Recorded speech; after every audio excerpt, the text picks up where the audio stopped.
Hari ini Komisi Pemberantasan Korupsi melakukan pemeriksaan terhadap menteri-menteri di era Presiden ke-7 Joko Widodo.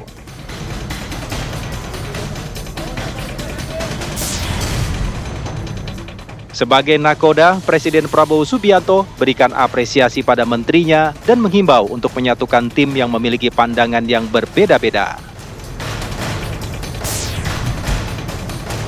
Buntut kebijakan Bupati Pati Jawa Tengah mengundang kegaduhan di masyarakat. Masyarakat yang terpanggil membuat satu gerakan demonstrasi pada tanggal 13 Agustus mendatang.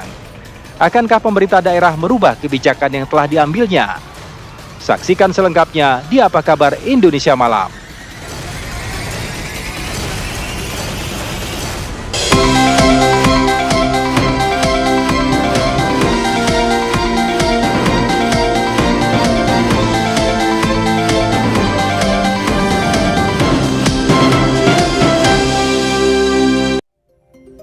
Halo, selamat malam pemirsa. Presiden Prabowo Subianto membuka sidang Kabinet Paripurna dengan menekankan dalam pidatonya bahwa dirinya lah adalah pemimpin dari para menteri Kabinet Merah Putih.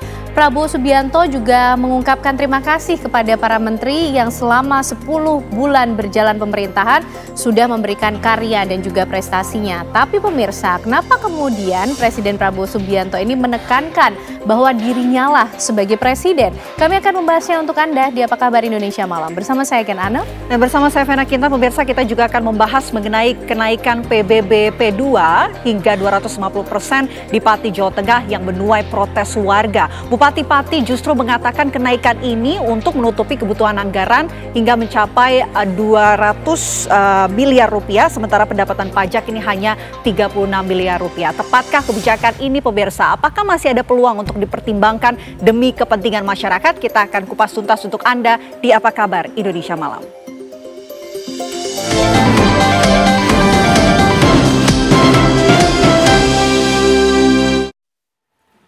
Masa orientasi mahasiswa baru di Universitas Trunojoyo Madura diwarnai kericuhan. Diduga ada kesalahpahaman antara mahasiswa baru dengan panitia pelaksana terkait dengan tugas yang diberikan. Kericuhan terjadi di gedung pertemuan Muhammad Nur saat ratusan mahasiswa baru memprotes kebijakan panitia ospek.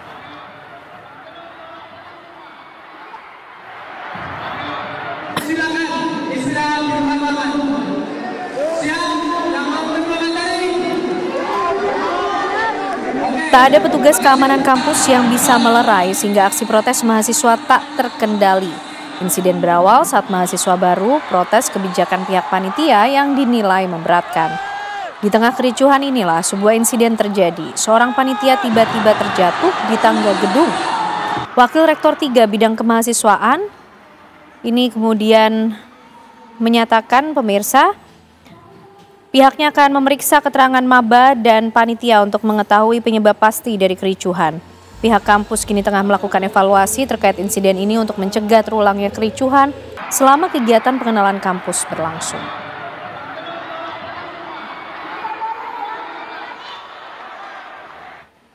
Dukungan terhadap protes warga atas kenaikan pajak bumi dan bangunan pedesaan perkotaan atau PBB P2 di Kabupaten Pati, Jawa Tengah terus mengalir. Posko penggalangan donasi bantuan untuk aksi unjuk rasa 13 Agustus mendatang di depan kantor Bupati Pati terus ramai didatangi warga. Warga berdonasi air mineral, roti, makanan ringan hingga sembako. Posko tersebut, pemirsa, ini perwakilan masyarakat Pati Bersatu menyebutkan hingga Kamis pagi lebih dari 3.000 dus air mineral telah terkumpul. Selain berdonasi, warga juga memberikan dukungan moral atas aksi unjuk rasa warga yang protes kenaikan PBB P2 sebesar 250%. Kenaikan pajak bumi dan bangunan 250% ini sudah diberlakukan pemerintah Kabupaten Pati mulai bulan Juli 2025. Jadi kalau kita hitung sesuai dengan tahapan yang diatur oleh undang-undang, naiknya itu bisa lebih dari 1.500% atau mungkin sekitar 2.000%. Tapi ini hanya kami lakukan sebesar 250%. Jadi 250% itu adalah dampak dari 14 tahun tidak pernah dilakukan. Satu itu, yang kedua, keuangan Kabupaten Pati ini sangat minim. Hanya 15% dari APBD. pendapatan daerah itu hanya 15% dari APBD. Bahkan tepatnya hanya 14,5% dari APBD. Gubernur Jawa Tengah Ahmad Lutfi meminta Bupati Pati Sudewo mengkaji ulang keputusan yang menaikkan PBB sebesar 250% di Kabupaten Pati. Gubernur juga menyampaikan agar Bupati sebagai orang nomor 1 di kabupaten membuka keran komunikasi dengan warga. Berikut pernyataan Gubernur Jawa Tengah Ahmad Lutfi. Kalau perlu diturunkan saat itu dengan materi yaitu naiknya PBB. Satu prinsipnya adalah disesuaikan dengan kemampuan daerah. Kemudian yang kedua, tidak boleh membebani masyarakat. Sehingga perintah saya untuk dilakukan evaluasi dan kajian. Kalau perlu diturunkan saat itu, lah itu nanti akan dibuka dialog dan secara cepat, jangan berlama-lama. Terus disosialisasikan secara masif. Sehingga semua masyarakat jadi tahu bahwa sebenarnya itu semua adalah untuk masyarakat, dari masyarakat dan oleh masyarakat. Sementara itu, Menteri Dalam Negeri Tito Karnavian menyampaikan baru mendengar kabar tentang kebijakan Bupati Kabupaten Pati, Jawa Tengah yang menaikkan tarif pajak bumi dan bangunan perdesaan dan perkotaan atau PBBP 2 hingga 250%. Tito menyebut akan perintahkan Irjen Kemendagri melakukan pemeriksaan kebijakan tersebut. Irjen untuk cek, itu aja. Dasarnya apa? Tapi kan biasanya Pak, perda itu harus konsultasi ke Kemendagri, itu udah konsultasi nih. Saya akan cek lagi. Saya baru juga tahu dari media, makanya saya akan cek. Ya, terima kasih.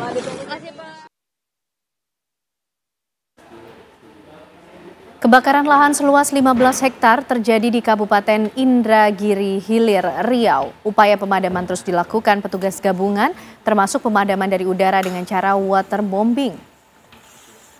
Kebakaran lahan gambut di Kecamatan Kempas, Kabupaten Indragiri Hilir, Riau terjadi sejak hari Minggu lalu. Kebakaran seluas 15 hektar ini terjadi di 2 wilayah dusun, Dusun Tua Sakti dan Dusun Respo, Desa Pekantua. Puluhan petugas gabungan pemadam kebakaran yang terdiri dari TNI Polri, BPBD Indragiri Hilir, Manggala Api, dan masyarakat api bahu-membahu memadamkan api baik melalui darat dan juga udara. Sudah sejak hari Minggu, petugas terus berupaya menjinakkan api karena lahan yang terbakar terdiri dari lahan gambut yang memiliki titik kebakaran yang cukup dalam di bawah tanah, sehingga menyulitkan petugas untuk memadamkan api. Kedalaman api di area lahan gambut yang terbakar, juga angin kencang dan cuaca panas menjadi kendala pemadaman kebakaran.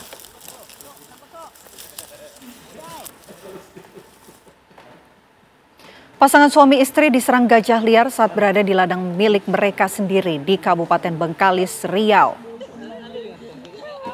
Suasana duka tampak menyelimuti kediaman Olsen Panjaitan dan Natalia Manalu di Desa Tasikserai. Pasangan suami istri menjadi korban serangan gajah liar pada dini hari.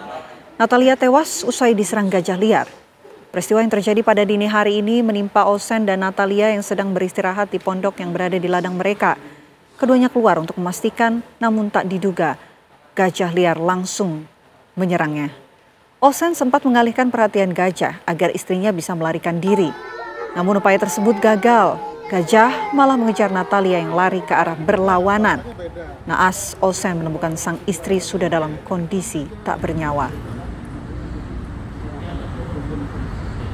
Provinsi Riau, nah kebetulan kejadian.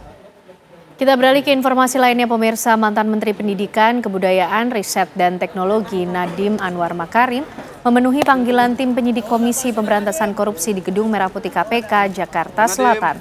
Panggilan tersebut guna dimintai keterangan terkait dengan kasus Google Cloud. Mantan Menteri Pendidikan, Kebudayaan, Riset, dan Teknologi Nadiem Anwar Makarim tiba di Gedung Merah Putih KPK, Jakarta Selatan dengan didampingi kuasa hukumnya Hotman Paris. Penuhi panggilan tim penyidik Komisi Pemberantasan Korupsi guna dimintai keterangan dalam kasus Google Cloud. Ketika dimintai wawancara oleh awak media, Nadiem Makarim bungkam dan langsung memasuki ruang penyidik. Sementara itu, Jubir KPK Budi Prasetyo menuturkan bahwa penanganan penyelidikan dugaan korupsi terkait pengadaan Google Cloud memiliki perkembangan yang baik.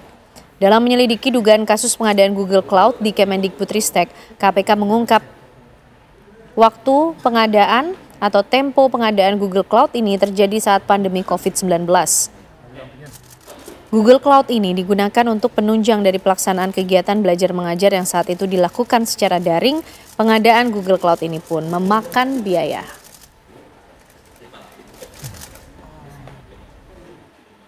Mantan Menteri Agama Yakut Khalil Qaumas penuhi panggilan KPK guna dimintai keterangan oleh penyidik KPK terkait kasus dugaan korupsi kuota haji di Gedung Merah Putih KPK Jakarta Selatan.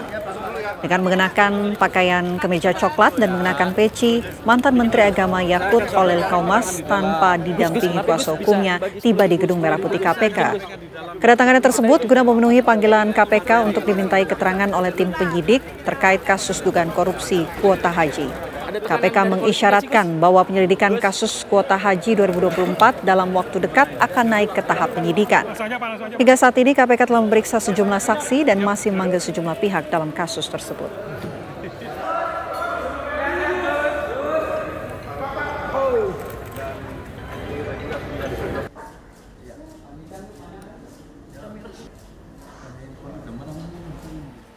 Untuk mengetahui agenda pemeriksaan hari ini di KPK, kami ajak Anda bergabung dengan rekan kami Novan Zam di sana. Selamat malam Novan, bagaimana kemudian agenda ataupun hasil pemeriksaan hari ini di KPK? Ya, selamat malam. Jadi memang hingga saat ini, saat saya melaporkan pada pukul 6.13 waktu Indonesia Barat, kami masih menunggu Nadiem Makarim selesai diperiksa. Ia sudah diperiksa sejak pukul 9 waktu Indonesia Barat dan hingga saat ini ia belum keluar, pemirsa. Namun Yakut sendiri sudah keluar pada pukul 14.20 waktu Indonesia Barat dan saat ia keluar, ia enggan untuk memberikan statementnya kepada awak media dan langsung meninggalkan Gedung Merah Putih KPK ini, pemirsa. Dan sebagai gambaran pemirsa, Nadiem Makarim diperiksa sebagai saksi dalam kasus dugaan penyalahgunaan atau korupsi dalam layanan Google Cloud di Kementerian Kemendikbudristek pada zaman COVID-19 dalam agenda pengadaan digitalisasi pendidikan pada era pandemi COVID-19 ini, pemirsa. Pada saat itu, pada saat yang bersamaan, Nadiem Makarim juga diperiksa oleh Kejagung atas korupsinya terhadap Chromebook. Namun saat ini adalah agenda yang berbeda, di mana ini adalah kasus yang berbeda namun tetap berkaitan satu sama lain, pemirsa. Jika sebagai gambaran, Chromebook tetap membutuhkan Google Cloud untuk sebagai media penyimpanannya, begitu, pemirsa. Untuk Yakut sendiri, ia diperiksa atas rekayasa pengadaan kuota haji, pemirsa, di mana pada saat tahun 1445 Hijriah atau pada tahun 2024, saat itu Kerajaan Arab memberikan kuota 20.000 tambahan kuota jamaah haji kepada Indonesia. Namun seharusnya pada undang-undang disebutkan bahwasannya 8% untuk kuota haji khusus dan 92% untuk kuota haji reguler. Namun pada kenyataannya hal itu dibagi menjadi 50-50, di mana 10.000 untuk kuota haji reguler dan 10.000 untuk kuota haji khusus. Tentunya ini menimbulkan banyak sekali pertanyaan, kenapa tidak sesuai dengan undang-undang dan kenapa hal ini berbeda dengan apa yang harus diterima oleh para jamaah haji, begitu, pemirsa. Hingga saat ini kami masih menunggu keluarnya Nadiem Makarim dan tentunya kami akan terus mengabarkan kepada Anda jika Nadiem Makarim sudah keluar dari pemeriksaan ini. Saya kembalikan lagi ke studio. Baik, terima kasih Novan Zam atas laporan Anda langsung dari Gedung Merah Putih KPK. Ya, pemirsa, kami hadirkan informasi lainnya untuk Anda. Petugas Rutan Kelas 1 Surabaya, Jawa Timur berhasil menggagalkan penyeludupan narkoba oleh pengunjung. Pengunjung berinisial DA ini kedapatan membawa narkotika jenis ekstasi dan sabu dalam kemasan makanan dan minuman saat hendak melakukan kunjungan. Peristiwa ini bermula saat petugas melihat gelagat mencurigakan dari DA ketika melewati pemeriksaan. Dalam penggeledahan lebih lanjut, petugas memeriksa sebuah kemasan makanan ringan dan mendapati 4 butir pil yang diduga ekstasi di dalamnya. Selain itu, dalam kemasan susu yang sudah tidak tersegel juga ditemukan 4 bungkus kecil berisi kristal bening yang diduga sabu. DA mengaku bahwa barang-barang ini merupakan titipan dari warga binaan di rutan berinisial YE dan MK. Pihak Rutan Surabaya langsung menyerahkan kasus ini ke Kepolisian Sektor Waru untuk penyelidikan lebih lanjut. Sementara 2 warga binaan yang diduga terlibat akan dipindahkan ke sel hukuman dan dijatuhi sanksi administratif sesuai ketentuan yang berlaku di lingkungan Direktorat Jenderal Pemasyarakatan.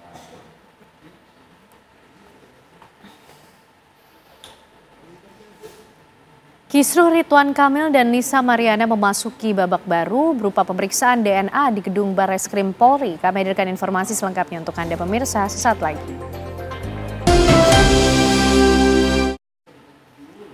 Sidang perdana gugatan 8 organisasi sekolah swasta terhadap Gubernur Jawa Barat Deddy Mulyadi digelar secara tertutup di Pengadilan Tata Usaha Negara Kota Bandung. Agenda sidang kali ini adalah pemeriksaan berkas gugatan. Tim hukum para penggugat yang tergabung dalam Kongres Advokat Indonesia menerima sejumlah nasihat dari Majelis Hakim terkait kelengkapan administrasi. Mereka menggugat keputusan Gubernur Jawa Barat pada 26 Juni 2025 tentang petunjuk teknis pencegahan anak putus sekolah melalui penambahan rombongan belajar. Menurut para penggugat, kebijakan ini berdampak langsung pada pengurangan jam pelajaran guru bersertifikasi, berkurangnya kebutuhan guru baru, dan akhirnya merugikan operasional sekolah swasta. Para penggugat berharap kebijakan ini dibatalkan demi menjaga keberlangsungan sekolah swasta di Jawa Barat. Sidang akan dilanjutkan pada Kamis depan dengan agenda pembacaan gugatan.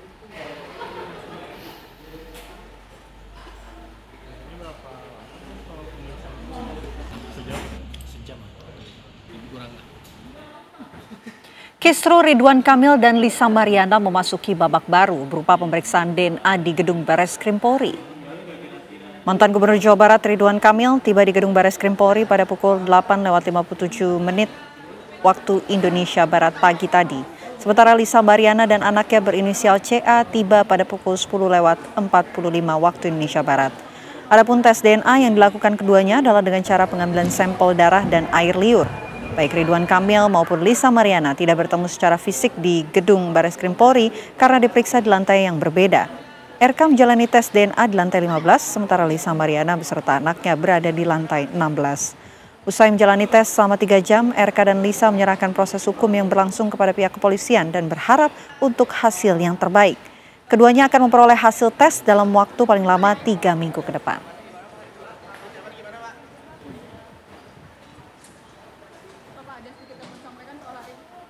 Sidang kasus dugaan pemerasan dan pengancaman dengan terdakwa Nikita Mirzani kembali digelar di Pengadilan Negeri Jakarta Selatan.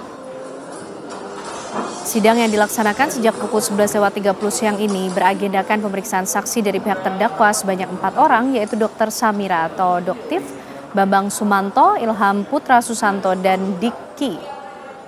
Sidang sempat diskors dan dilanjutkan kembali pada pukul 14.17. Sebelumnya pada sidang 31 Juli lalu, Nikita mendengarkan keterangan 3 orang saksi dari Jaksa Penuntut Umum, yakni Dr. Oki Pratama, Sela Saukia, dan General Manager PT SIG RB Ernesto Arya. Dan Niki menjadi terdakwa dalam kasus pemerasan dan tindak pidana pencucian uang usai meminta Dr. Reza Gladys membayar 4 miliar rupiah sebagai uang tutup mulut terkait produk kecantikan yang dijualnya tak terdaftar pada Badan Pengawas Obat dan Makanan BPOM.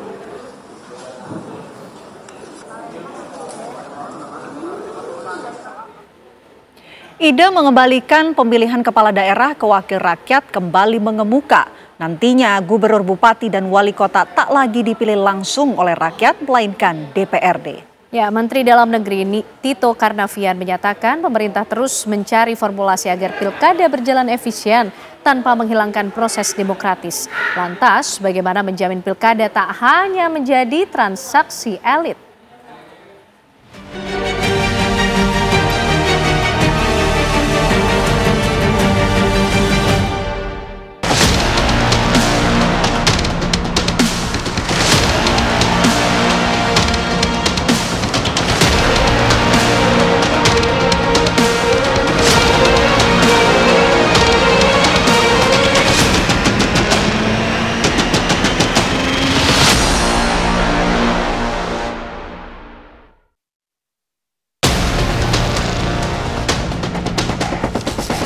Sejumlah petinggi partai politik diketahui sedang mengotak-atik sistem pemilihan kepala daerah agar tak lagi dicoblos langsung oleh rakyat. Ide gubernur, bupati, dan wali kota kembali dipilih presiden atau wakil rakyat daerah menguat lagi agar kantong negara tak terus terkuras dalam pada pesta 5 tahunan. Alasan lain, pilkada langsung kian rawan konflik horizontal. Rakyat kerap diadu demi ambisi elit duduk di kursi kekuasaan. Atas nama suara rakyat, kepala daerah produk pemilihan langsung pun kerap tak sejalan dengan program pemerintahan pusat. Efektivitas pemerintahan menjadi korban akibat perbedaan jalan dan janji politik.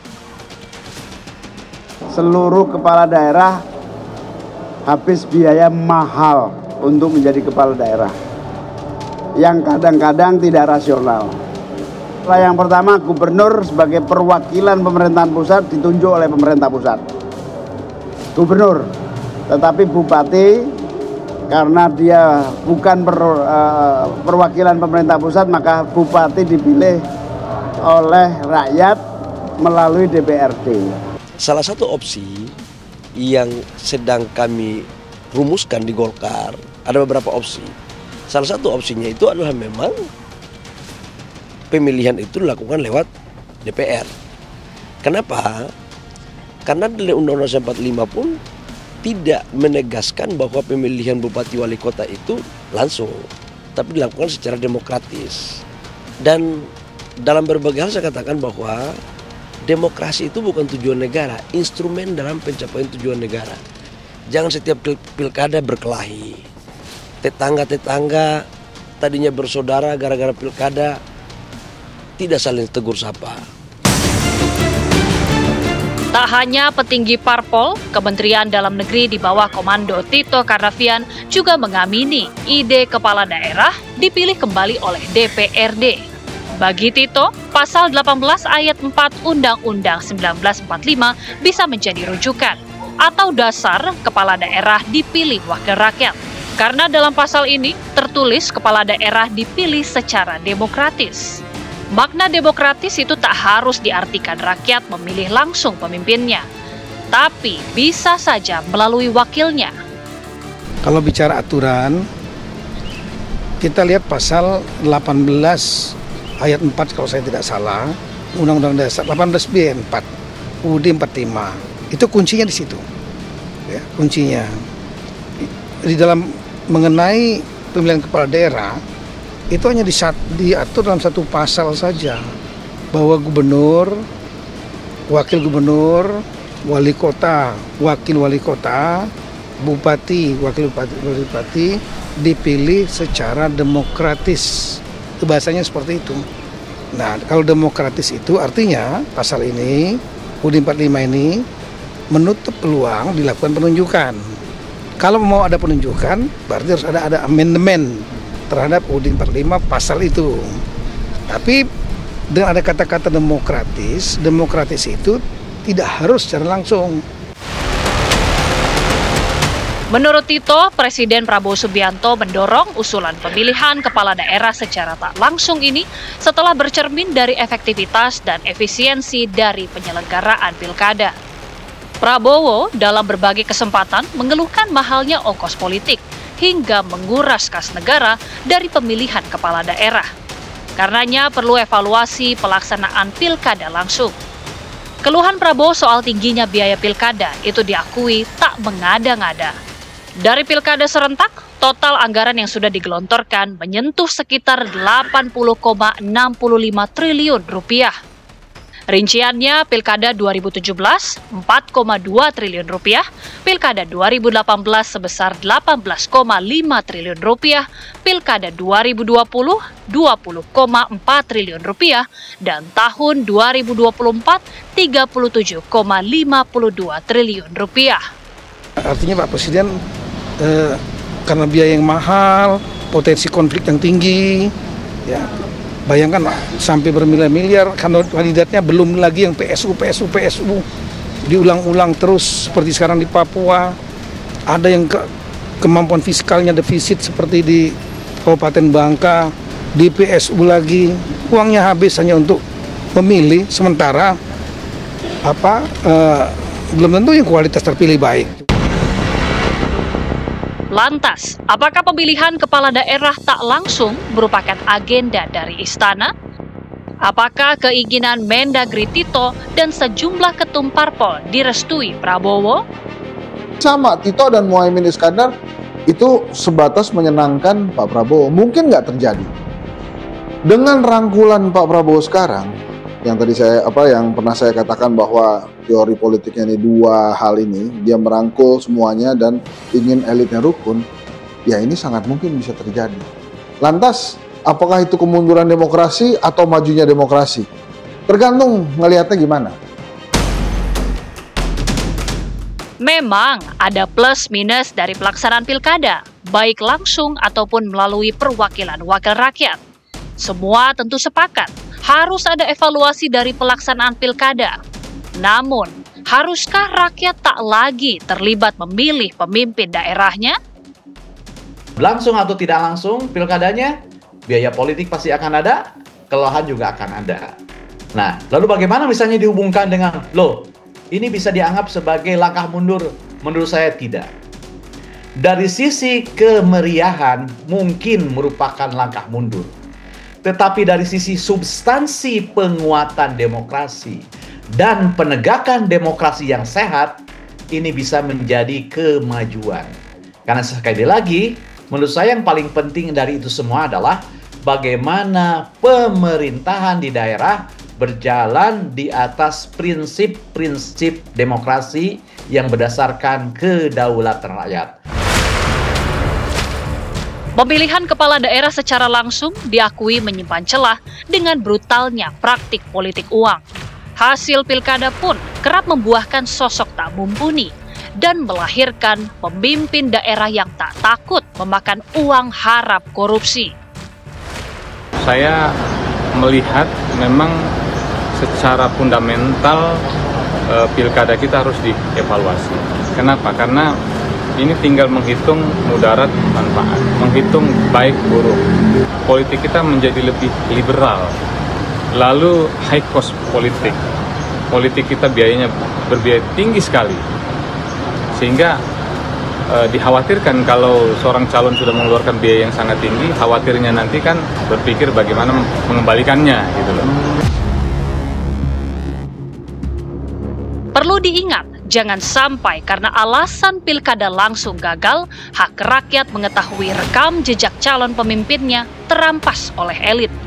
Tentu tak dibenarkan pula partai politik dan tokoh bermain-main mata di bawah meja secara sepihak memilih kepala daerah.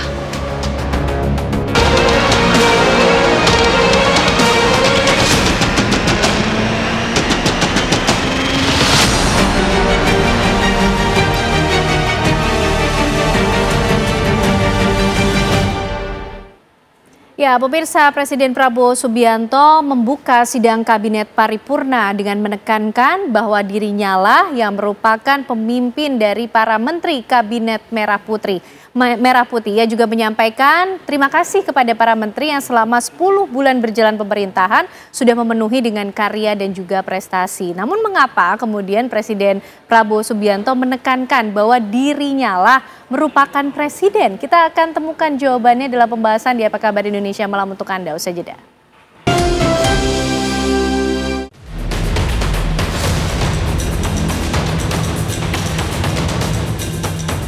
Saya sebagai nahkoda, saya sebagai presiden, saya sebagai pemimpin saudara, katakanlah saya sebagai kapten kesebelasan.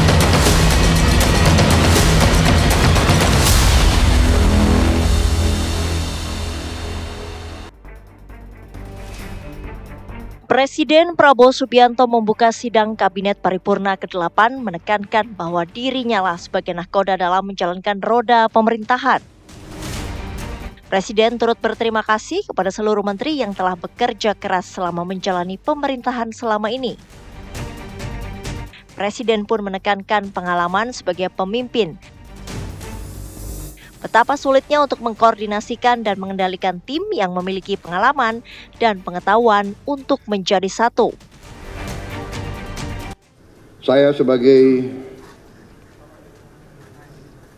nahkoda, saya sebagai presiden, saya sebagai pemimpin saudara-saudara, katakanlah saya sebagai kapten kesebelasan, saya ingin menyampaikan terima kasih atas kerja keras saudara-saudara semuanya.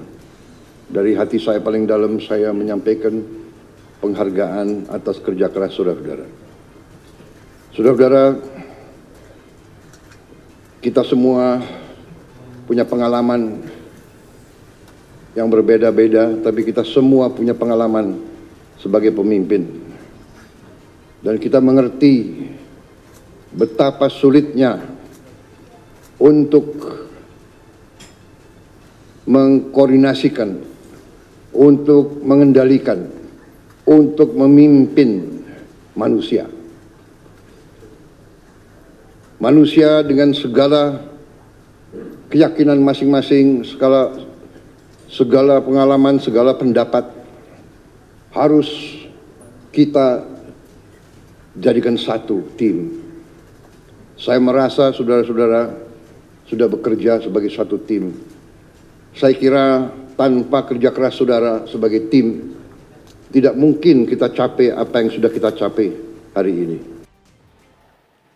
Saya sebagai nakoda, saya sebagai presiden, saya sebagai pemimpin saudara dan katakanlah saya sebagai kapten kesebelasan mengucapkan terima kasih atas kerja keras yang telah dilakukan dari hati yang paling dalam. Itulah kira-kira pemirsa yang disampaikan oleh Presiden Prabowo Subianto ketika membuka sidang kabinet paripurna. Nah, yang menarik, kenapa kemudian nampaknya Presiden Prabowo menekankan kata bahwa dirinya lah presiden. Apa sebetulnya makna di balik ini semua? Kita akan membahasnya malam hari ini bersama dengan sejumlah narasumber yang sudah bergabung di Apa Kabar Indonesia Malam tentunya. Ada Bang Margarito Kamis, pengamat hukum tata negara. Selamat malam Bang Margarito, apa kabar? Sehat ya Bang? Terima kasih sudah hadir dan juga bergabung bersama kita ada pengamat komunikasi politik BRIN, Prof. Lili Romli. Selamat malam Prof. Lili. Malam Mbak Sehat ya Prof? Alhamdulillah sehat. Dan juga bergabung melalui sambungan Zoom ada politikus Gerindra yang juga Wakil Menteri Ketenagakerjaan ada Bang Emmanuel Ebenezer. Selamat malam Bang Noel. Selamat malam semua yang studio. Oke. Bang Noel, ini yang menjadi menarik selalu pidato atau pesan yang disampaikan oleh Presiden Prabowo Subianto. Kenapa kemudian membuka pesannya ini dengan menyatakan bahwa saya sebagai nakoda, saya sebagai presiden. Kalau Bang Noel memaknainya ini sebagai apa?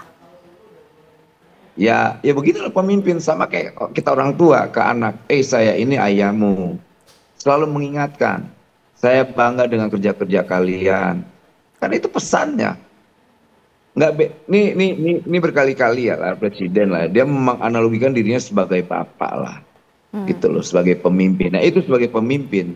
Dia punya rasa tanggung jawab, dia punya peduli terhadap bawahannya. Dia, karena ditambah lagi kan kita lihat selama ini kan bahwa Pak Prabowo itu kan selalu seakan-akan dinarasikan masih di bawah bayang-bayang Pak Jokowi. Gitu. Dia menunjukkan tidak. Saya punya independensi, saya merdeka dalam pikiran saya. Dia tunjukkan itu. Dan Pak Jokowi juga berkali-kali menyampaikan, loh nggak mungkin saya mengintervensi pikiran Pak Prabowo. Dan ini kan pemimpin yang dua-dua luar biasa. Pak Jokowi punya sejarahnya, dengan cara berpikirnya, Pak Prabowo punya pemikiran dengan kemerdekaannya sendiri. Makanya apa yang disampaikan, yang dia menunjukkan bahwa dia seorang, ya selain pemimpin dia seorang bapak dalam mengelola kabinetnya ya. Makanya dia bilang banyak analogi sebagai kapten kesebelasan lah apa dan sebagainya. Ya dia menunjukkan dia sebagai pemimpin dan mengingatkan terus bahwa saya selalu akan mengingatkan tim saya untuk selalu bekerja. Namanya kapten dalam sebuah kesebelasan kan selalu mengingatkan, gue ini kaptenmu. Kau bekerja yang seperti ini. Sama dalam rumah tangga, saya ini bapakmu. Tolong nak bekerja berbuat baik. Sama juga menjadi presiden. Ini kan selalu pendekatan-pendekatan yang dengan bahasa-bahasa simbol ya Pak Prabowo ini. Dan menurut saya ini bagus sekali ke depan bahwa Pak Prabowo ini selalu menghargai, selalu mengapresiasi timnya lah atau kabinetnya lah di pemerintahan kabinet Merah Putih ini. Baik Bang Noel. Prof. Lili, ini bahasa simbol yang dipilih Pak Prabowo untuk semakin memvalidasi bahwa dirinya adalah presiden yang independen. Tidak ada bayang-bayang presiden lain dalam memimpin pemerintahan ini. Ya, mestinya begitu. Karena di dalam sistem presidensial itu kan presiden eksekutif tunggal. Semuanya adalah bawahannya, termasuk wapres sebagai pembantu gitu. Meskipun ya dipilih bersama gitu kan. Nah, sebagai eksekutif tunggal, segala keputusannya tidak boleh dipengaruhi, diintervensi oleh siapapun gitu. Nah kan tapi problemnya kan publik memandang bahwa Pak Prabowo ini nggak independen. Ada yang mempengaruhi gitu. Atau ada yang membayangi. Ada yang membayangi. Salah satu isu krusial yang selalu ditujukan adalah kok reshuffle kabinet tuh maju mundur terus, ada apa? Kan pertanyaan seperti itu yang muncul. Oleh karena itu ketika bahwa Pak Prabowo sebagai kapten itu harus ditunjukkan. Dan sebenarnya memang ada beberapa kejadian atau kasus yang menunjukkan Pak Prabowo sebagai kapten. Ya terakhir aja lah, kasus terakhir yang kita sebut heboh tentang abolisi dan amnesti. Di situ kan ada dugaan politisasi untuk kasus Pak Lembong, Pak Tom, dan kasus Pak Hasto. Tetapi kemudian secara berani Pak Prabowo mengeluarkan abolisi dan amnesti itu, gitu. Itu menunjukkan bahwa ini loh memang saya ini sebagai kapten, gitu. Tetapi publik kan nggak seperti itu aja, karena memaknai juga lain. Ini jangan-jangan gitu kan, jangan-jangan publik melihat bahwa tindakan memberikan abolisi amnesti di balik itu ada tujuan-tujuan politik juga, pencitraan dan lain sebagainya. Nah sekarang publik ditujukan kepada reshuffle kabinet itu, gitu. Kapan ini dilakukan gitu? Meskipun memang kata Pak Prabowo kabinetnya ini solid, bekerja dipenuhi dengan kerja baik, keras, karya, prestasi dan sebagainya. Tetapi publik melihatnya lain lagi gitu loh. Melihatnya lain lagi. Nah ini kan memang perlu dicermati oleh Pak Prabowo. Gitu. Kalau Bang Margarito melihat seperti apa dalam ketatanegaraan, Bang? Seorang presiden kemudian mengungkapkan di awal dalam sidang kabinet paripurna terhadap para menteri yang dipimpinnya bahwa dialah presiden, begitu. Begini, presidio, to stand guard, ya, chief, superintendent, he is chief, itulah presiden. Sit before, itulah presiden. Setuju gitu kalau Anda baca tata negara, jabatan ini jabatan tunggal. Jadi ini sebenarnya cuma penegasan biasa aja gitu ya. Tidak ada apa, toh dengan atau tanpa penegasan itu pun tetap saja presiden tetaplah seorang presiden. Dia adalah kepala eksekutif, dia memegang seluruh tanggung jawab pemerintahan. Ya pemerintah ya presiden. Saya kira apa yang dugaan saya, apa yang dia katakan tadi sekadar menegaskan kembali bahwa kita bekerja dan saya pemimpin Anda gitu ya. Saya lah yang memberikan direction, saya lah memberikan panduan, guide dan macam-macam gitu ya. Itu presiden, itulah presiden. Itu saja seberapa perlu sih kemudian seorang presiden mengungkapkan bahwa dirinya lah presiden, Bang, dalam kemudian memimpin suatu negara dalam ketatanegaraannya, bahwa presiden di Indonesia tidak hanya simbol dari negara tapi juga simbol dari pemerintahan, orang tertinggi. Oh begini, pemerintah itu presiden, jangan salah. Yang disebut dengan government itu, eksekutif itu presiden, tidak ada yang lain. Ini pembantu semua. Itu makanya menteri-menteri itu disebut pembantu ya. Kalau di tata negara kita, kalau di Amerika Serikat itu disebut dan secretary. Istilah menteri itu istilah parlementer. Begitu. Jadi memang dia memegang tanggung jawab, dia adalah pemerintah, dia memegang tanggung jawab karena pemerintahan. Yang lain-lain itu ikut membantu. Tidak kurang dan tidak lebih. Begitu itu. Jadi Anda tidak boleh bekerja dengan visi yang aneh-aneh. Anda harus bekerja di bawah panduan presiden. Tidak bisa tidak. Dialah yang bertanggung jawab, bukan Anda. Anda bertanggung jawab ke dia, pada negara ini ya presiden.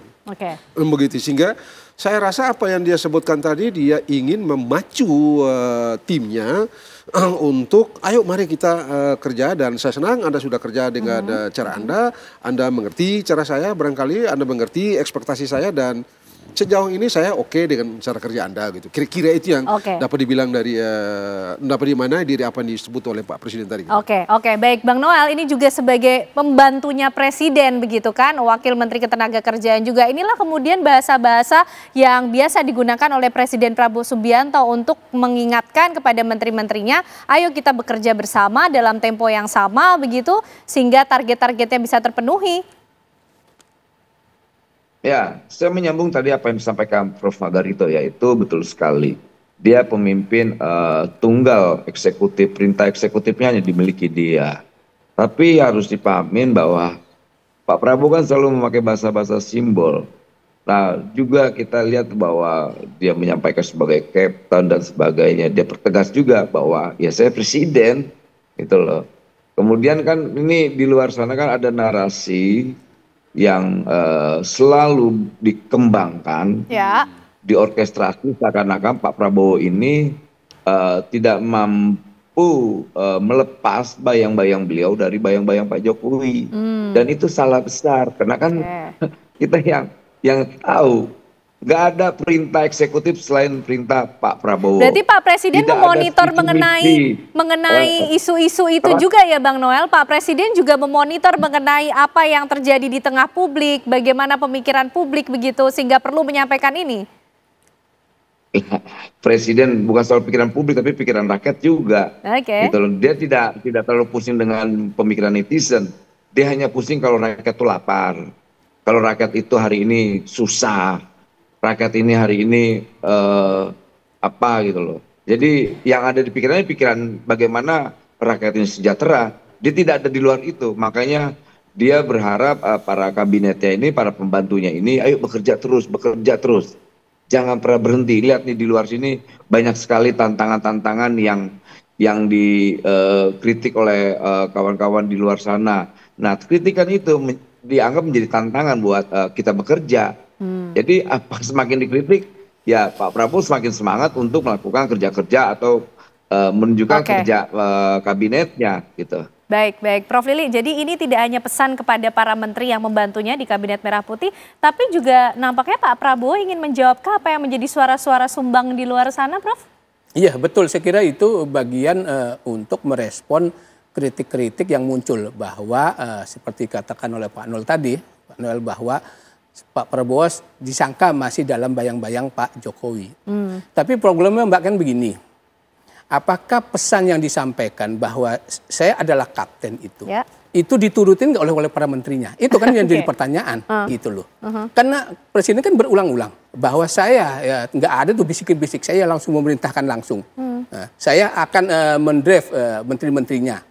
Jadi kan justru sebetulnya diulang-ulang itu kan oleh Pak Prabowo. Ada keresahan apa di hati Pak Prabowo atau pikiran Pak Prabowo, Prof? Para menterinya itu iya ketika di sidang kabinet, tidak di luar. Nah, semudah-mudahan nggak seperti itu gitu.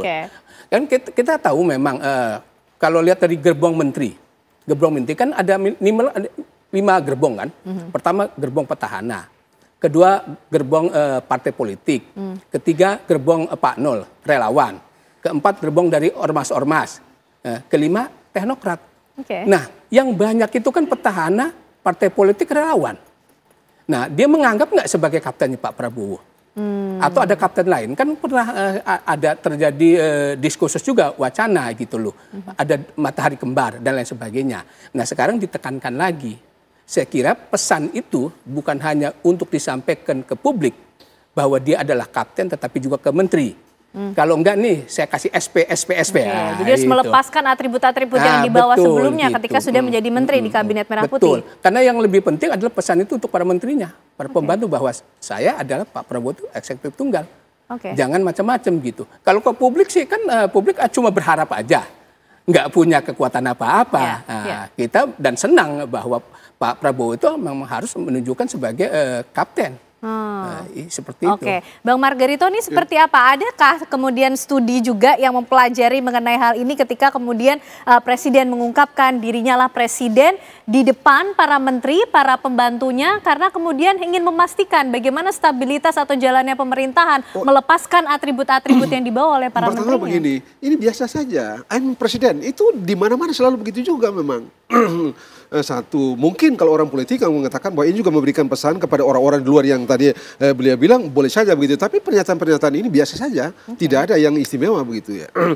Yang kalau tadi dikhawatirkan nanti misalnya di dalam sidang kabinet atau di paripurna itu ngomong oke di belakang jalan aneh-aneh begitu ya, berbeda begitu, gampang kok dideteksi kok. Gampang banget dideteksi gitu, sangat gampang gitu.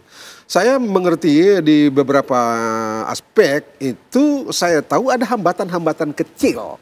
Misalnya Menteri Koperasi, kemarin itu peresmian, sebelum peresmian Koperasi Merah Putih itu ya. Nah, saya tahu kebijakan kayak itu tidak cukup mulus juga sebenarnya yang di-drive oleh teman saya, oleh Wamen Koperasi gitu ya. Saya tahu dia mengalami tantangan luar biasa. Tantangan yang luar biasa sebenarnya, tetapi dengan satu tindakan kecil tantangan itu hilang dengan sendirinya. Yang mau saya katakan adalah bahwa kemauan presiden untuk bertindak cepat dengan guidance yang teknis itu yang penting. Dan itu terjadi dalam kasus koperasi itu dipecahkan, hambatan-hambatan itu dipecahkan dengan satu tindakan kecil tapi langsung beres. Oleh presiden yang mengambil tindakan tersebut. Oleh presiden. Anda tahu, saya dapat cerita dari Menteri Wamen Koperasi itu, kawan satu itu, mengatakan bahwa mula-mula tidak sedikit orang yang tidak setuju, termasuk aparatur. Aparatur itu nggak setuju dengan kebijakan itu gitu ya. Lalu dilaporin kepada presiden dan keluarlah sebuah kebijakan dan selesai. Gampang banget gitu. Jangan lupa gitu ya, di presidensial itu mudah kok kendalikan orang-orang yang kalau aneh-aneh gitu ya, mudah banget, termasuk pemerintah daerah. Orang mengatakan ada otonomi daerah dan segala macam. Kalau saya no way. Gampang banget untuk mengorkestrasi mereka agar mereka berada dalam satu frame dengan mimpi presiden gitu. Itu mudah banget kalau ya presidennya mau. Nah sayangnya, bukan sayangnya, tapi saya belum melihat sejauh ini presiden mengambil langkah itu untuk terutama di pemerintah daerah gitu ya. Baik, coba kita cek nanti ke Bang Noel yang juga ikut membantu presiden ya Bang Margarito. Apakah betul Presiden Prabowo belum mengambil langkah tersebut dalam pelaksanaannya? Dijawabnya nanti Bang Noel, usai jeda pemirsa kami kembali untuk Anda.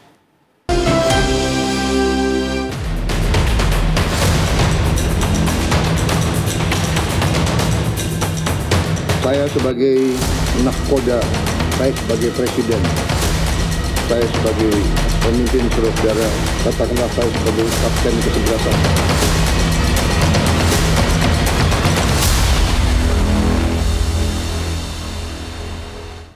Baik pemirsa, kita lanjutkan pembahasan kita untuk melihat bagaimana kemudian Presiden Prabowo dan juga para menterinya ini bekerja sehingga dalam sidang kabinet paripurna Presiden Prabowo Subianto nampaknya menganggap penting untuk menekankan dirinya lah presiden. Bang Noel, memang dalam bekerja bagaimana sih Presiden Prabowo ini memberikan arahan, melakukan intervensi, mengambil tindakan-tindakan kecil yang bisa mengatasi permasalahan yang dihadapi para menteri atau wamen ya Bang Noel?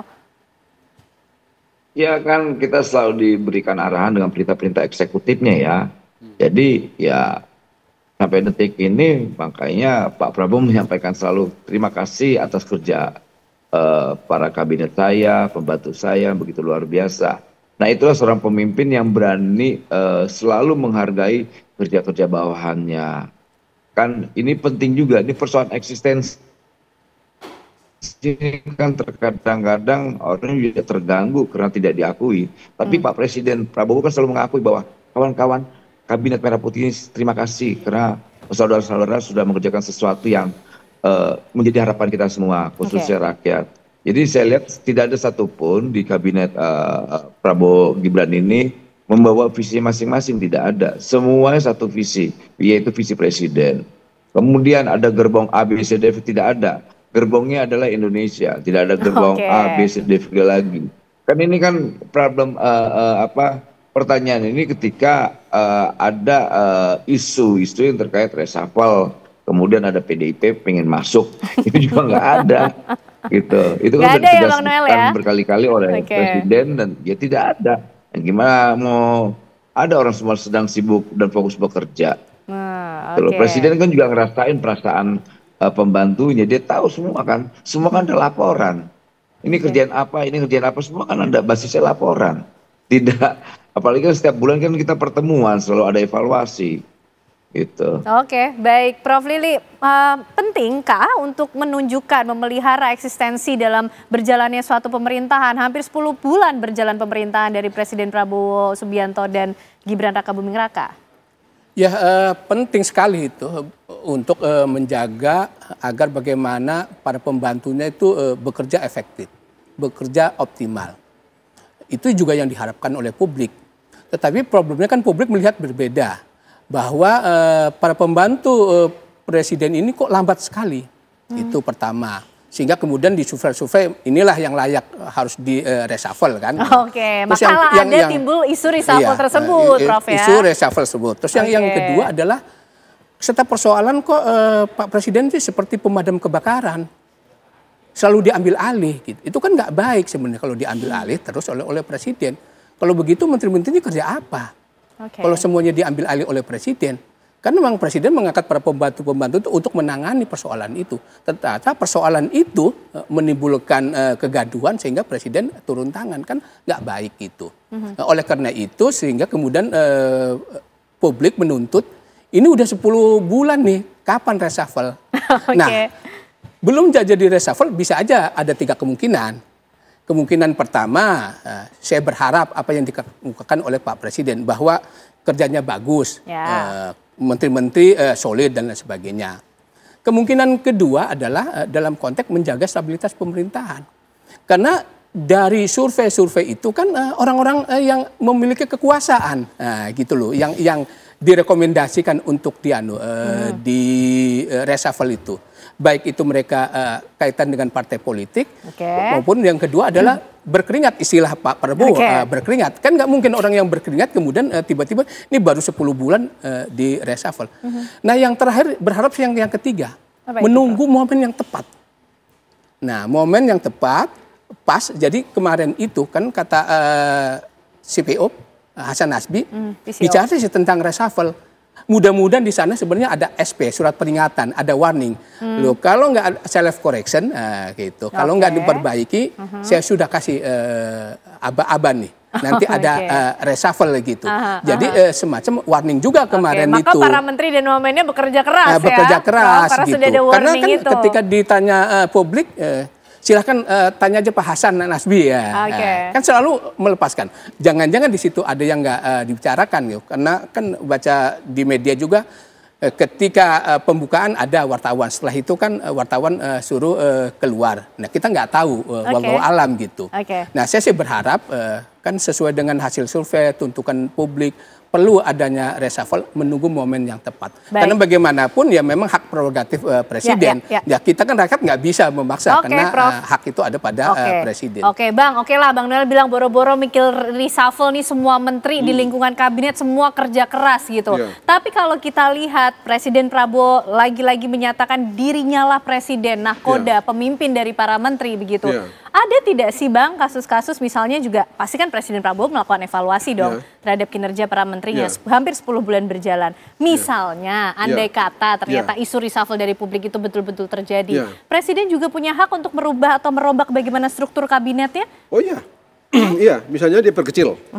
Misalnya begitu ya, ada sejumlah kementerian yang mau diubah gitu. Karena dalam identifikasi beliau misalnya ini tidak cukup efektif atau redundant misalnya, oke dari segi konstitusi nggak ada masalah. Kalau beliau mau. Dan kalau saja beliau menemukan bahwa ada lag dalam ini, ada redundant segala macam, dan kalau beliau mau sih oke. Dari segi konstitusi itu haknya beliau. Tidak ada masalah. Jadi bisa saja terjadi. Oh sangat bisa, sangat bisa. Sangat bisa, itu full constitutional right-nya Presiden. Dan secara konstitusi juga mengatur? Benar, bisa. Begitu ya, karena konstitusi kita itu yang rigid di kementerian yang tidak bisa di macam-macam itu adalah kementerian yang based on konstitusi. Ada 3 yang utama dan sebagiannya urusan-urusan itu sudah diatur dalam konstitusi. Selebihnya tidak ada masalah, mau tamu mau kurang nggak ada masalah. Kementerian Dalam Negeri, Pertahanan dan Luar Negeri nggak boleh tidak sama sekali, harus ada itu ya.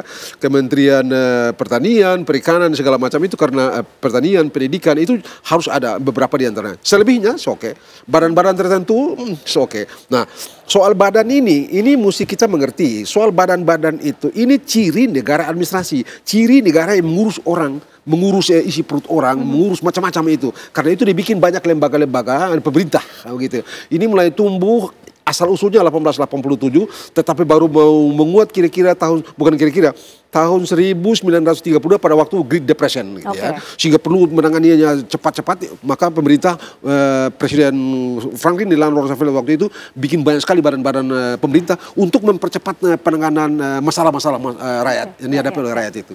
Tapi baik konstitusi, andai kata Presiden menemukan kenyataan dan dalam analisanya sampai pada kesimpulan bahwa ada kementerian misalnya yang redundant misalnya, maka beliau berhak untuk membubarkan misalnya, memperkecil gitu ya. Termasuk misalnya kalau Presiden menganggap ada lagi urusan yang perlu ditangani pada level kementerian, dia bisa nambah. Walaupun sudah 10. Ya. Kira-kira. Kementerian apa? Oke, jadi walaupun sudah hampir 10 bulan berjalan, masih memungkinkan hal itu terjadi Tidak hanya copot pasang nama, tapi bahkan mungkin struktur kementeriannya bisa juga saja, menjadi ramping bisa atau saja. lebih Kalau sekali lagi, ditambah. kalau Pak Presiden sampai pada kesimpulan bahwa oh ya ini ada terlalu besar ini, atau ini redundant misalnya, bisa saja beliau mengambil kebijakan untuk mengubahnya. Oke, baik. Kita semakin menarik nih, semakin malam selalu semakin seru membaca makna dari apa yang disampaikan oleh Presiden Prabowo Subianto. Bang Noel, kita juga masih ingin tahu bagaimana Presiden ini juga mengajak para menterinya, para wamennya untuk mengevaluasi diri. Karena Presiden Prabowo juga menyampaikan memimpin, mengorganisir manusia ini kan tidak mudah. Ini urusannya nanti juga pada keputusan Pak Presiden. Bagaimana kemudian melihat struktur kabinet yang sedang berlangsung. Dijawabnya seperti biasa Bang Noel sesaat lagi. Setelah jeda iklan kami kembali untuk Anda pemirsa.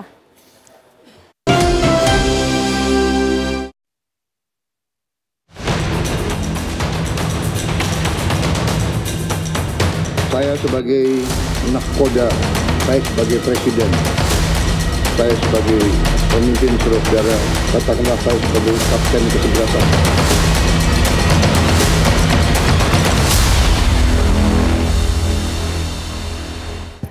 Kembali kita lanjutkan pemirsa pembahasan kita malam hari ini. Bang Noel, Pak Presiden juga mengungkapkan selain terima kasih, juga sebetulnya melihat bagaimana yang dialami oleh para menteri dan wamennya pada saat bekerja, bahwa memimpin, mengorganisir manusia itu bukan hal yang mudah, sehingga mengapresiasi kerja keras yang dipenuhi oleh karya dan prestasi. Ini yang disampaikan oleh Pak Prabowo. Tapi bagaimana juga Presiden mengevaluasi kinerja para pembantunya?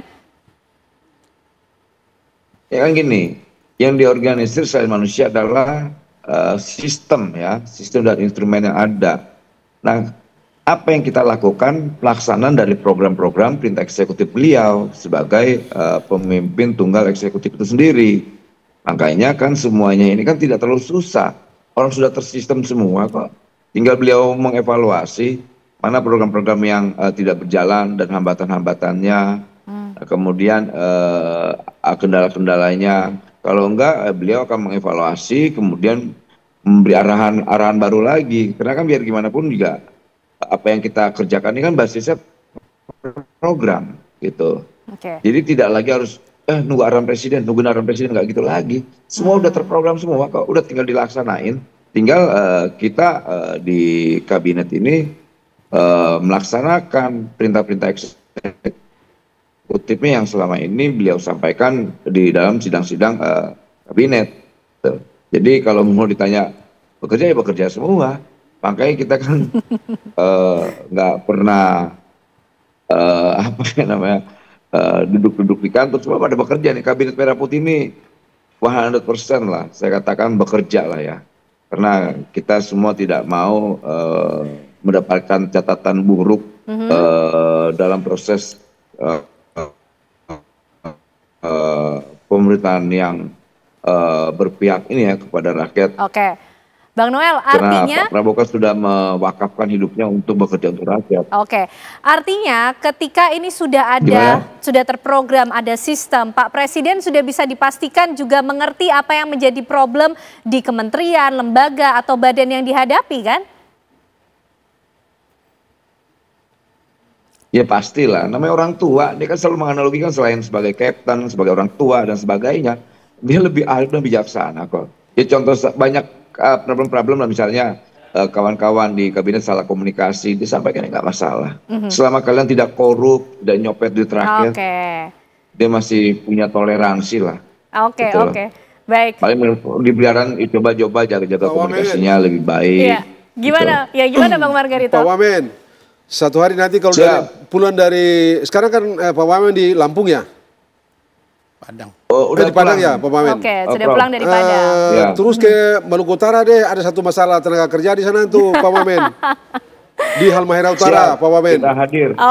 Ini suara rakyat juga ikut membantu kementerian untuk meng-capture apa permasalahan di publik ya Bang Noel ya. Tapi kita pindah ke Prof Lili. Prof, ini gimana sebagai nahkoda, sebagai pemimpin, kalau menurut wamennya ini semuanya berjalan on the track kok, semuanya kerja keras. Tapi nampaknya Pak Presiden Prabowo juga masih ada ruang yang membuat Pak Presiden perlu untuk memboosting lagi kinerja para menteri dan juga wamennya begitu dalam pesan di sidang kabinet paripurna. Iya, dan itu wajib ya, suatu keharusan dan keniscayaan Pak Presiden mempush agar para pembantunya itu optimal kerjanya. Karena kan sebagai eksekutif tunggal sasaran itu bukan kepada menteri, tetapi kepada presiden. Tingkat kepuasan, tingkat kepercayaan. Sebenarnya nih publik ini sayang kepada presiden gitu loh, bahwa kerja-kerja menteri ini belum memuaskan. Oleh karena itu perlu dievaluasi. Nah kan alat evaluasinya tentu memang presiden udah pasti punya alat evaluasi. Ini karena ada target-target tercapai atau tidak gitu kan. Nah, kata presiden ya pertumbuhan ekonomi tinggi. Tapi problemnya di masyarakat, banyak kok rohali macam-macam Rojali dan macam-macam itu kan selalu bertentangan. Terus evaluasi yang kedua adalah dari lembaga-lembaga survei bahwa menteri-menteri ini ternyata nggak optimal, perlu dievaluasi. Apalagi tadi kata Pak Margarito, banyak juga menteri-menteri badan-badan yang redundant. Kenapa nggak dievaluasi juga kan? Kata Pak Margarito, tumpang tindih kewenangan. Jadi problem-problem ini yang sebenarnya Pak Presiden pengen speed, pengen cepat, tetapi terkendala di internal pada menterinya itu. Oleh karena itu sebenarnya tadi secara komunikasi politik, pesan itu menurut saya bukan hanya disampaikan kepada publik, tetapi kepada internal menteri juga. Saya ini komandannya nih, saya kapten, tetapi Anda ini susah amat dikendalikan. Nah, jangan-jangan seperti itu. Nah, itulah yang saya harapkan tidak terjadi. Karena saya bilang, kan lihat dari asal menteri tadi, gerbong menteri kan macam-macam itu. Apalagi memang saya kira juga melihat kenapa maju mundurnya presiden ini belum melakukan reshuffle, bisa jadi memang yang selalu ditekankan adalah stabilitas pemerintahan. Yang kedua mungkin belajar dari presiden-presiden sebelumnya. Yang saya ingat nih, saya sampaikan, ketika zaman Gus Dur, dia kan menteri-menteri yang dari partai, di reshuffle, kemudian serangan kepada Pak Gus Dur. Terus ketika Jokowi, ketika menteri-menterinya pada reshuffle jadi oposisi. Jangan-jangan seperti Coba itu kita gitu tanya loh. Bang Margarito menutup, kira-kira apa kemudian yang bisa dijadikan bahan pembelajaran juga atau evaluasi bagi Presiden Prabowo Subianto dalam kembali menata negara begitu, melihat susunan kabinet atau struktur kabinet, kementerian, lembaga, badan, dalam melihat evaluasi juga dipastikan Pak Presiden tahu kok problemnya katanya. Kalau dia mengerti, dia tahu detail problemnya, maka lalu hari ini beliau mengatakan kerja baik, itu berarti dia sudah melakukan evaluasi. Dan itu berarti dia tidak akan sampai pada keputusan untuk katakanlah menata kembali. Baik itu orangnya maupun strukturnya. Sebegini jauh kita based on keterangan itu gitu ya.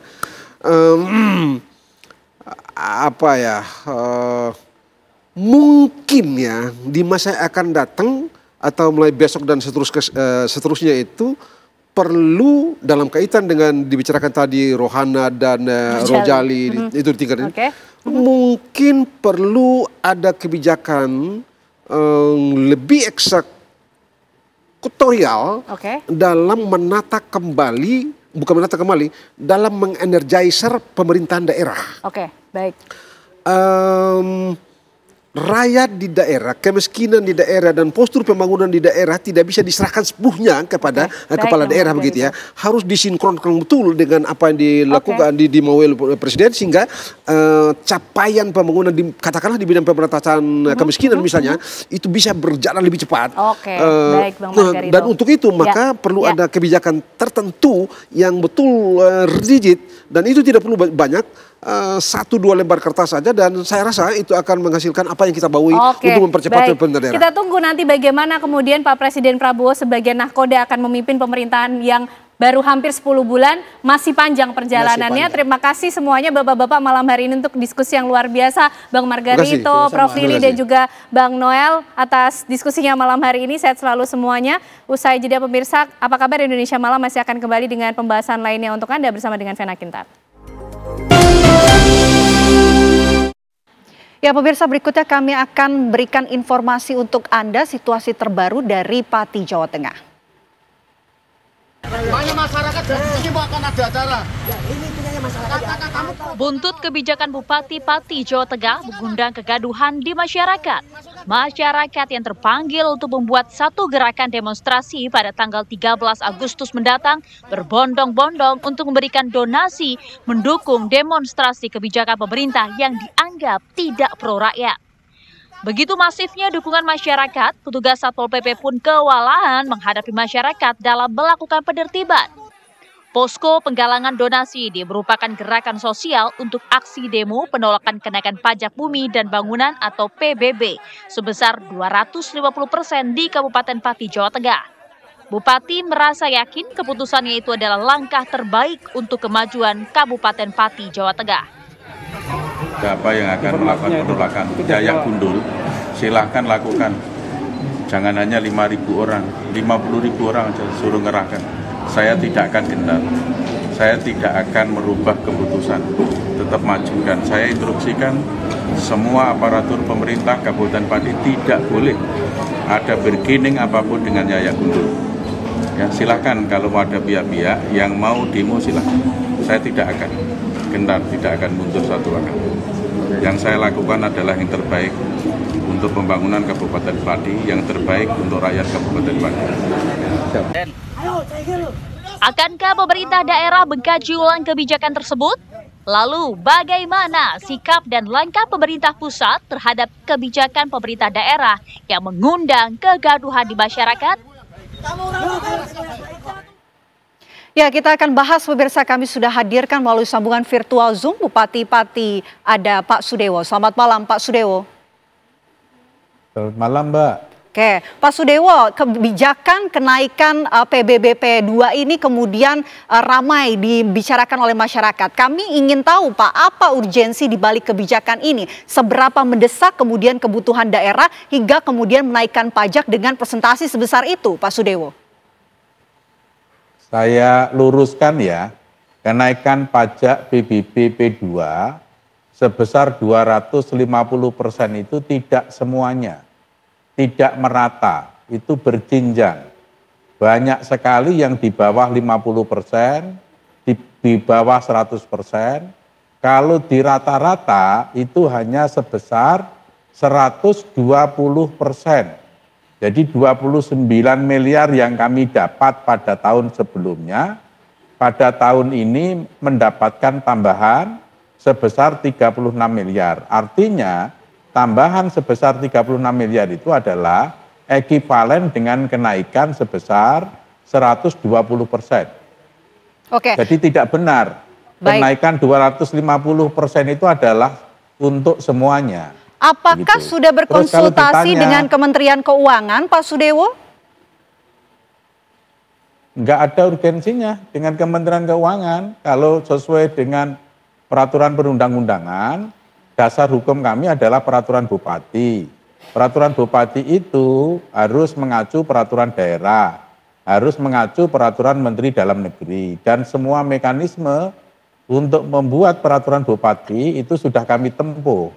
Sudah mendapatkan harmonisasi dari Biro Hukum Pemerintah Provinsi, sudah harmonisasi dengan Kementerian Hukum Republik Indonesia wilayah Jawa Tengah. Dan sesuai dengan telaan Irjen Menteri Dalam Negeri pada tadi malam, peraturan bupati kami ini sudah sesuai dengan perda dan sesuai dengan peraturan perundang-undangan di atasnya. Jadi dari sisi regulasi ini udah clear, nggak ada masalah, Mbak. Oke. Kalau ditanya sejauh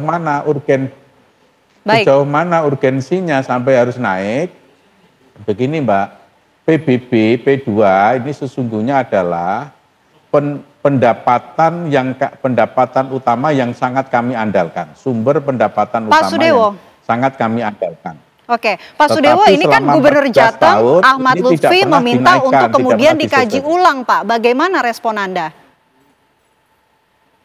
Saya kan sudah sampaikan, dari tadi pagi sudah saya publish. Saya ngikuti arahan Pak Mendagri, ngikuti arahan Pak Gubernur Jawa Tengah, dan juga memang ingin merespon aspirasi dari warga. Yang naik 250% itu minta untuk diturunkan. saya akomodir, saya kaji ulang, dan akan saya turunkan. Jadi udah clear. Pertanyaan itu sudah saya jawab tadi pagi, tadi siang, tadi sore pun saya statement soal itu lagi. Oke, baik Pak, kami ingin tahu Pak, sebelumnya ketika menerapkan kebijakan ini apakah juga turut melibatkan publik, partisipasi publik untuk membahas mengenai hal ini? Proses itu sudah saya tempuh dan benar-benar saya lalui. Saya mendengarkan masukan dari beberapa tokoh ormas-ormas besar di Kabupaten Pati. Saya mengumpulkan semua kepala desa dan kepala desa minta masukan dari bawah, rapat di masing-masing desanya, baru ketemu sama saya lagi. Sarannya ya itu maksimal 250%. Maksimal, dan itu banyak sekali, di bawah 50%. Jadi begitu Mbak, ini proses kami mengambil keputusan, itu sudah kami tempuh mendengarkan masukan, saran dari berbagai unsur. Oke, dan baik. dalam pelaksanaannya kami sosialisasikan secara masif dan kenyataannya pembayarannya itu berjalan lancar. Sampai dengan sekarang ini pembayaran sudah mencapai hampir 50% gitu. Baik, terima kasih Pak. Semangat mereka. Baik, terima kasih. Mereka itu akan segera melunasi, Mbak. Oke, baik. Terima kasih banyak Pak Sudewo sudah meluangkan waktu di Apa Kabar Indonesia Malam. Baik, selanjutnya kita akan bahas bersama dengan Ahmad Doli Kurnia, Komisi 2 DPR RI. Kita akan sapa terlebih dahulu. Selamat malam, Bang Doli. Selamat malam. Assalamualaikum warahmatullahi wabarakatuh. Waalaikumsalam warahmatullahi wabarakatuh. Selain Bang Doli ini juga sudah hadir di studio TV One, ada Prof. Jo Hermansyah Johan, pengamat otonomi daerah. Selamat malam, Prof. Ya, selamat malam juga ya. Oke, izin saya mau ke Bang Doli terlebih dahulu ya. Silakan. Bang Doli, kami ingin tahu respon dari DPR setelah kemudian mendengar mengenai kisruh ataupun polemik mengenai kebijakan ini, dan tadi pagi juga dikatakan oleh yang bersangkutan Pak Bupati Pati ini juga sudah di-clearkan. Seperti apa respon DPR? Ya, tentu ini kalau berkaitan dengan soal rakyat ya, hak atau kewajiban yang kita terapkan kepada rakyat, tentu kita harus hati-hati. Ya. Halo? Halo, silahkan Bang Doli, suaranya jelas. Ya, harus hati-hati ya. Apalagi ini menyangkut soal kewajiban yang harus dibayarkan oleh masyarakat, yang angkanya 250% itu menurut saya memang sesuatu yang mengejutkan ya. Betul. Ya, jangankan bicara tentang angka 250%-nya, tapi ketika kita menerapkan satu kebijakan pajak saja yang kita ambil oleh masyarakat, kadang-kadang masyarakat itu juga belum tentu menerima. Nah, oleh karena itu sebetulnya memang mekanismenya harus ditempuh. Kalaupun kemudian tadi Pak Bupati punya alasan tertentu ya, untuk meningkatkan soal kapasitas fiskal, ekonomi daerah itu, ya tentu kan bukan hanya satu-satu yang harus dibebankan oleh kepada rakyat gitu loh. Ya disitulah seharusnya kita menunggu soal kreativitas, inovasi dari seorang kepala daerah untuk meningkatkan kapasitas ekonomi daerahnya itu bukan hanya sekedar bisa membebani kepada rakyat. Nah, sebenarnya ada mekanisme yang harus ditempuh ya.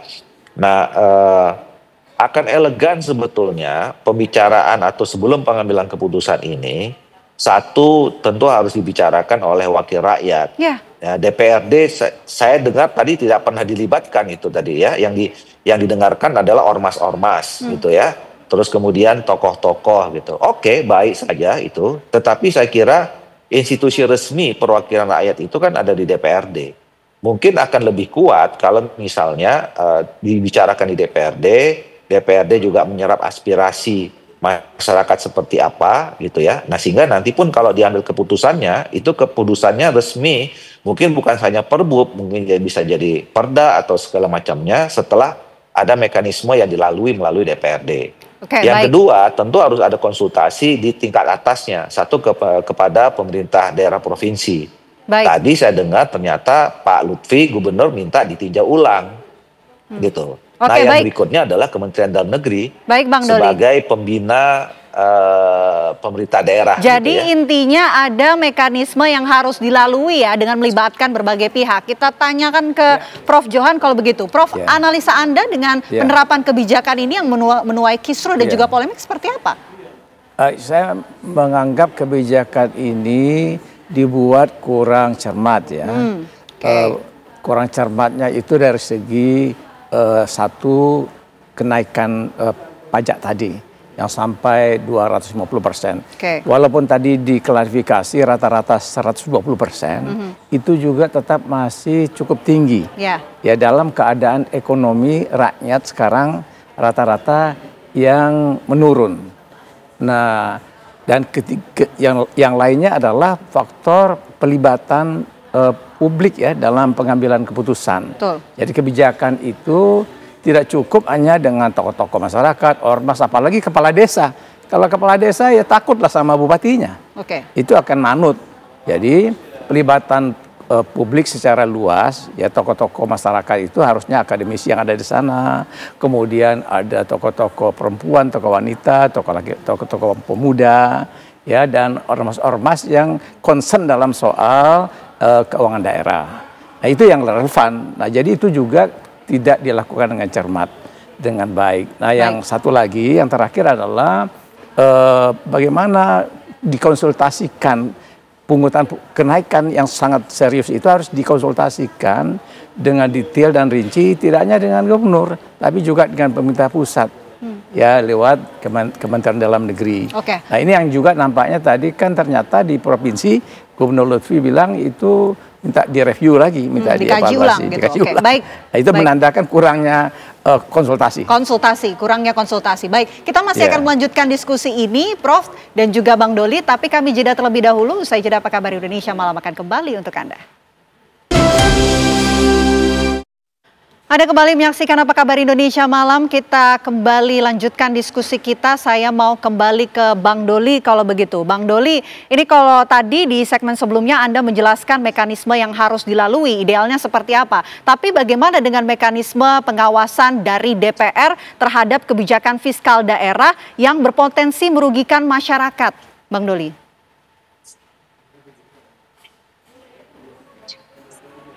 Iya, kita dalam kurun waktu 2 bulan terakhir ini di Komisi 2 itu dalam RDP bersama dengan Menteri Dalam Negeri itu mengevaluasi ya tentang bagaimana daerah-daerah kita di kabupaten, kota, dan provinsi dalam menjalankan kemudian menyusun APBD-nya gitu. Nah, termasuk bagaimana kita supaya meningkatkan kapasitas fiskal dari masing-masing daerah itu. Nah, jadi dengan ada kejadian seperti ini contoh kasus yang konkret sebetulnya bahwa ternyata memang di daerah-daerah kita itu punya masalah dengan dalam rangka peningkatan kapasitas fiskalnya. Nah, terbukti dengan bagaimana sekarang ada masalah yang terjadi di dalam keuangan daerah, maka kemudian dibebankan adalah rakyat. Ini pekerjaan paling simpel itu, paling gampang gitu ya. Ya mohon maaf ini dulu waktu kita mau jadi kepala daerah kita minta betul sama rakyat itu dukungan dari mereka gitu. Nah dan tentu dengan janji-janji yang manis-manis lah kira-kira begitu. Nah, tapi begitu kita jadi kepala daerah dan kemudian mendapatkan masalah, nah yang kita korbankan atau yang kita bebankan kembali ke rakyat ini yang menurut saya kurang tepat ya. Nah oleh karena itu nanti kami tentu akan membahas ini ya kembali nanti bersama dengan Kementerian Dalam Negeri di Komisi 2 dan saya kira bagi masyarakat yang memang keberatan dengan itu sampaikan saja aspirasi ya baik itu ke DPRD di Kabupaten Pati terus kemudian juga bisa ke DPRD Provinsi dan juga bisa nanti ke DPR RI CQ di Komisi 2 sehingga nanti akan kita bahas dan tentunya akan kita tanya nanti kepada Menteri Dalam Negeri sebagai pembina politik ya seluruh pemerintahan daerah bagaimana nanti langkah-langkah yang harus diambil oleh pemerintah pusat dalam hal ini Kementerian Dalam Negeri. Oke, baik, saya mau ke Prof. Johan kalau begitu. Prof. Johan, kalau kita lihat dengan adanya penerapan kebijakan ini menimbulkan kisru yang begitu besar begitu di masyarakat, khususnya masyarakat Pati, sampai ada yang demo turun ke jalan begitu.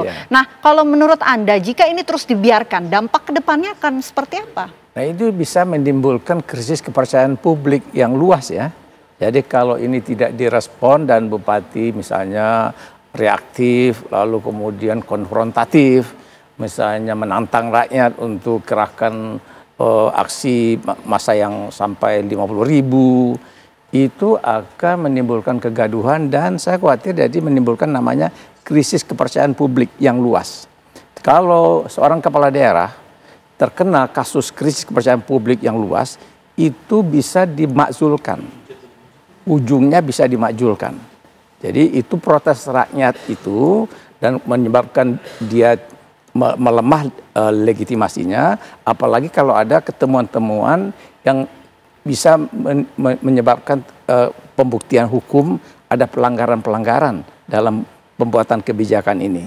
Nah, itu bisa lewat pintu DPRD untuk diproses dan dibuktikan kalau memang ada kasus-kasus yang dianggap melanggar sumpah jabatan misalnya, ya dalam kaitannya dengan krisis kepercayaan publik yang luas itu, bisa disampaikan kepada Kementerian Dalam Negeri, lalu juga ada proses-proses di Mahkamah Agung, sampai kemudian bupatinya bisa diberhentikan kalau dibuktikan secara hukum terjadi pelanggaran sumpah jabatan. Nah, itu tidak main-main dampaknya. Jadi baru menjabat, kemudian menimbulkan krisis kepercayaan publik, itu bisa dicopot Pak Bupatinya dari jabatan. Oke, ini apalagi kan Pak Mendagri, Pak Tito Karnavian juga akan mendalami ini. Kalau melihat peran dari Kemendagri dalam kekisruhan ataupun polemik ini seperti apa, Pak?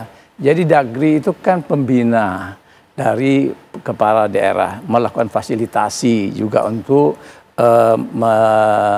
mensupervisi, ya, mengawasi kepala daerah. Nah, memang kan zaman pemilihan kepala daerah secara langsung ini terjadi kebijakan aneh-aneh dari kepala daerah, ya, karena dia hasil pilihan rakyat, dia bisa bikin kebijakan yang suka-suka hatinya.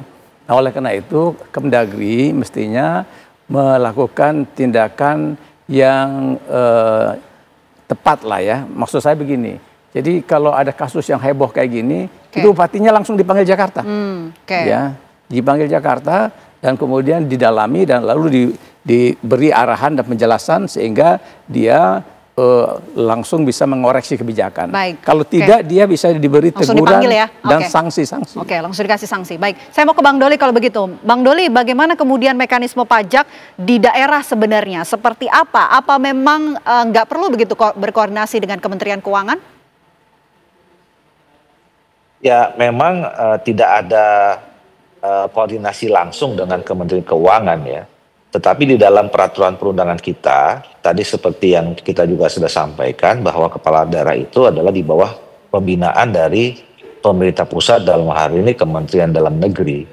Nah, makanya seharusnya memang koordinasinya itu langsung ke Kementerian Dalam Negeri ya. Nah, saya setuju tadi apa yang disampaikan oleh Prof. Jo ya. Supaya karena memang ini sudah meluas ya masyarakat, bahkan ya kita juga cukup menyayangkan ada seperti upaya mengadu domba antar masyarakat. Ini kan bahaya ya, ada aksi di laut dengan aksi juga sesama masyarakat. Ini lama-lama bisa jadi konflik sosial. Nah, ini sebelum terjadi meluas persoalannya, saya setuju mungkin kami mendorong supaya Menteri Dalam Negeri memanggil ini si bupati ini untuk pertama tentu diminta keterangan ya, kemudian diarahkan kalau memang ada hal-hal yang tentu tidak sesuai ya, tidak sesuai dengan mekanisme, tidak sesuai dengan peraturan perundangan, tidak sesuai dengan regulasi, dan tidak sesuai dengan realitas yang ada di lapangan. Kalau ada satu kebijakan yang reaksinya cukup keras di masyarakat, saya kira tidak ada pilihan lain ya, kecuali kalau memang ya bupatinya terus ingin membangun ketidaksimpatian masyarakat terhadap dirinya, dan itu bahaya sebetulnya secara politik bagi posisi seorang bupati kalau memang terus berhadap-hadapan dengan rakyatnya. Oke, baik, kalau kata Bang Doli, Mendagri ini harus panggil Bupati Pati dengan kondisi seperti ini sudah layakkah untuk dipanggil? Oh, sangat layak sekali karena krisis kepercayaan sudah mulai nampak. Ya kan itu, dan kemudian ada aksi-aksi fisik, dan kemudian juga tadi ada kelihatan adu domba, dan kemudian ada perilaku Satpol PP yang menyita barang-barang milik masyarakat hasil donasi untuk demo itu. Ya, ini udah cukup memadai. Jadi saya pernah jadi Dirjen Otonomi Daerah. Itu yang kayak gini itu kita panggil langsung. Nggak pakai tanya-tanya lagi. Kita kalau nuwun sama Pak Gubernur, panggil Jakarta. Dan kalau ada kesalahan kita tunjukkan, buktikan. Dan kita carikan solusi dan pemecahannya. Kalau dia bandel, kita sanksi. Sanksinya akan seperti apa? Sanksi bisa teguran tertulis, bisa sampai diberhentikan sementara dulu. Ya, bahkan sampai bisa diberhentikan tetap kalau terjadi peristiwa-peristiwa pelanggaran sumpah jabatan. Oke, jadi memang sudah layak untuk jadi Dagri memang harusnya jangan terlalu kalem lah ya. Jadi dalam hal ini harus cepat bertindak. Begitu, Mbak Fir. Oke, sepanjang pengalaman Bang Doli, apakah kasus-kasus seperti ini begitu pernah terjadi sebelumnya, Bang Doli? Ada, tapi memang tidak spesifik sama ya. Tetapi ada kepala-kepala daerah yang memang tidak mengindahkan ya arahan-arahan pemerintahan pusat yang itu tidak sesuai dengan peraturan perundangan dan regulasi yang ada gitu. Ya, waktu seingat saya di Kalimantan Selatan kalau tidak salah waktu itu ada pernah diundang beberapa kali. Nah, tentu itu akan berkonsekuensi tadi seperti yang disampaikan Prof Jo ya. Teguran-tegurannya itu bisa sampai pada pemberhentian sementara, bahkan kalau masih bandel bisa pemberhentian secara tetap gitu. Nah, tapi kan ini beginilah, saya kira kan kita semua ini ingin menjadi pemimpin di tempat kita, di daerah kita masing-masing. Itu kan semuanya kita tujukan untuk pemberian pengabdian yang terbaik buat masyarakat dan rakyat Indonesia gitu, termasuk di daerah kita masing-masing. Saya kira untuk apalah kita menjadi kepala daerah, untuk menjadi pemimpin, kalau kita mau berhadapan-hadapan dengan rakyat, terus apa gunanya kita gitu ya. Jadi saya kira dengan apa yang sudah ditunjukkan reaksi oleh masyarakat gini, ya kita berharap Pak Bupati bisa lebih arif gitu ya, lebih berempati lah dengan masyarakat yang juga akan menyampaikan masyarakatnya. Jadi kalaupun dipanggil nanti oleh Kementerian Dalam Negeri, ya saya kira ya tidak perlu juga bertahan dalam posisi yang tentu tidak mengenakkan buat semua, apalagi rakyat. Kita ini kan bekerja semuanya menjadi pejabat publik, pejabat politik, semuanya untuk kepentingan bangsa, negara, dan rakyat kita gitu. Baik, kita nantikan perkembangannya. Bang Doli, terima kasih sudah meluangkan waktu di Apa Kabar Indonesia Malam. Terima kasih juga Prof Johan sudah hadir di Studio TV One. Selamat malam. Dan pemirsa, diskusi kami tadi sekaligus menutup perjumpaan di Apa Kabar Indonesia Malam hari ini. Mewakili kru yang bertugas, saya Vena Kintan. Dan saya Kenana, pemirsa pamit undur diri. Saat lagi program Dua Sisi akan hadir menemani Anda bersama dengan Arif Fadil dan juga Aditya Nugroho. Kami dari Apa Kabar Indonesia Malam pamit. Terima kasih, selamat malam. Sampai jumpa.